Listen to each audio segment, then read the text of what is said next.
Ayayal te answiniketik, te melachun te diosek ashelma ikishaboko labi. Yashbah te chamele, maigish opta tohol, hayun chuna te kahwaltike, si te answiniketike. Pero melel valmek opine, mawa melel, hermanos y amigos.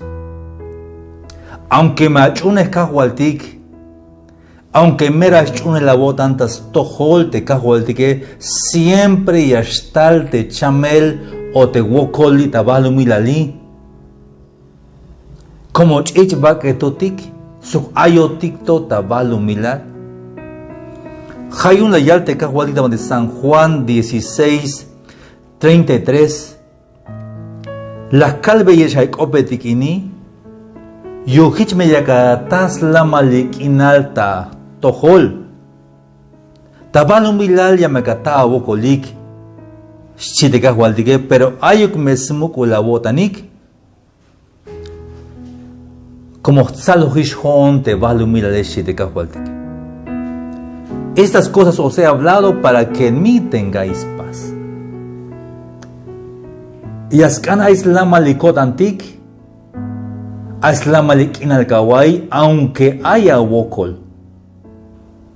Como honautik te la yalte kahwaltikete siempre y a la metah wokol tik ditabahlu milali, pero hay la mesmukul kot antik melelte kahwaltike la yais salaustukel.